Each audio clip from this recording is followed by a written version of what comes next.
Hello, everyone. Today we're gonna be reading the Rake. I remember specifically a lot about this one, where, especially since it kind of appeared at the foot of your bed. I remember like 7, 8-year-old me being scared of the Rake coming in and stealing my games. But anyway, hope you all enjoy. A suicide note, 1964. As I prepare to take my life, I feel it's necessary to assuage any guilt or pain I have introduced through this act. It is not the fault of anyone other than him.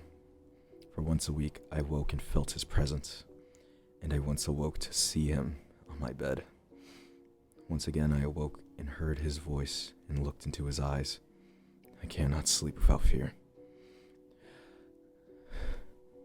I cannot ever wake again. Goodbye. Found in the same wooden box were 2 empty envelopes addressed to William and Rose, and 1 loose personal letter with no envelope. Dearest Linny, I have prayed for you. He spoke your name. A journal entry translated from Spanish, 1880. I have experienced the greatest terror. I have experienced the greatest terror. I have experienced the greatest terror. I see his eyes when I close mine. They're hollow, black. They saw me and pierced me. His wet hand. I will not sleep. A Mariner's Log, 1691. He came in my sleep. From the foot of my bed I felt a sensation. He took everything. We must return to England. We shall not return here again without a request from the Rake. From a Witness, 2006. 3 years ago I just returned from a trip from Niagara Falls with my family for the 4th of July. We were all very exhausted after a long day of driving, so my husband and I put the kids right to bed and called it a night. At about 4 a.m., I woke up thinking my husband had gotten up to use the restroom. I used the moment to steal back the sheets, only to wake him up in the process. I apologized to him and I told him I thought he got out of bed. When he turned to face me, he gasped and pulled his feet up from the end of the bed so quickly his knee almost knocked me out of the bed. And he grabbed me and said nothing. After adjusting to the dark for half a second, I was able to see what caused the strange reaction. At the foot of my bed, sitting and facing away from us, there's what appeared to be a naked man or like a large hairless dog of some sort. Its body position was disturbing and unnatural, as if it had been hit by a car. For some reason, I was not instantly frightened by it, but more concerned as what to its condition. At that point, I was somewhat under the assumption that we were supposed to help him. My husband was peering over his arm and knee tucked into the fetal position, occasionally glancing at me before returning to the creature.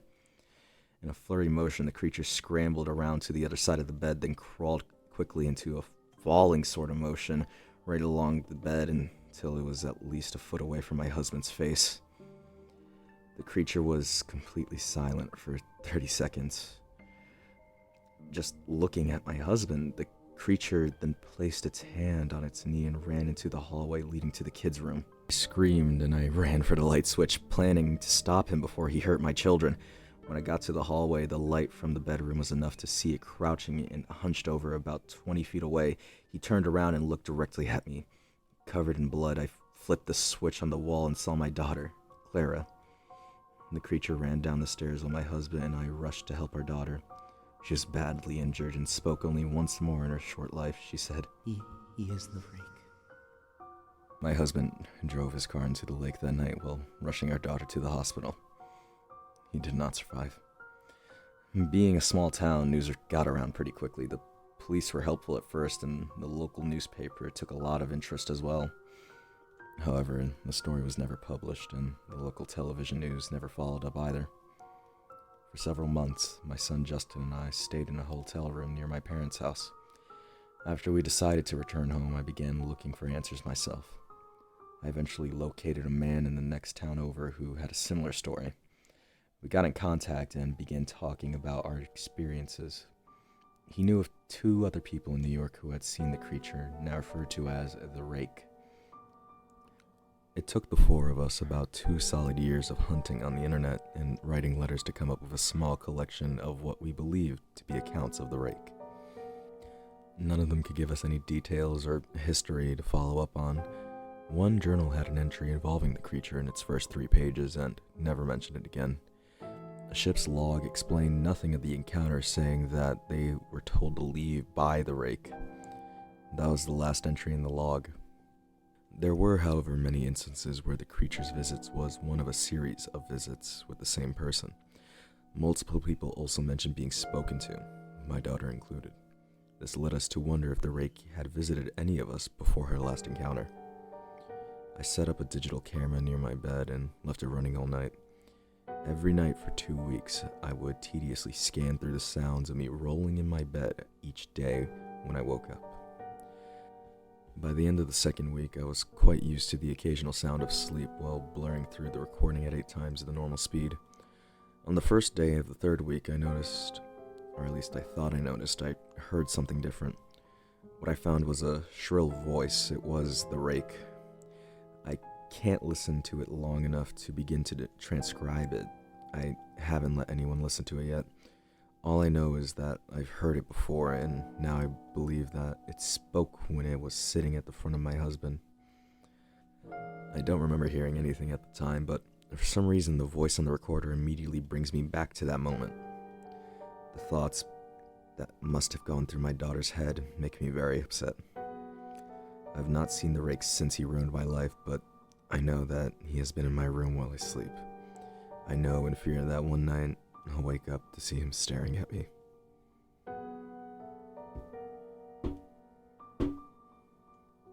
Anyway, that is the story of the Rake. I do think it's actually like one of the, again, better older creepypastas. As we continue on with this series, you'll see what I mean by like one of the better ones. But in general, if my dog would stop barking in the background, that would be pretty cool. He's very loud. I'm not sure if you could hear him. Oh, he stopped. Oh, no. Okay, I'm just gonna continue on.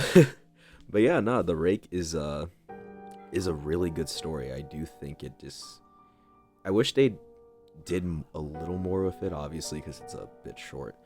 But other than that, it's like really good. And you already know what's about to play.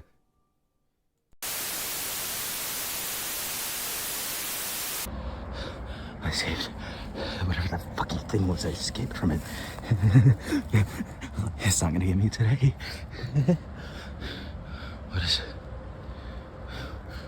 What the hell is this place? It looks like this is the only way in. God, I hope that thing doesn't get me. Wish you luck.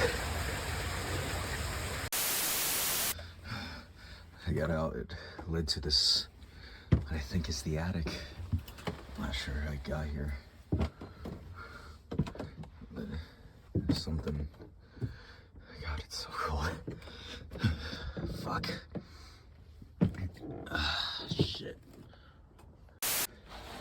What the fuck? Okay. I'll make this for it. Oh, come on. Okay. This is getting weird. What? Huh? What the fuck is this place? What the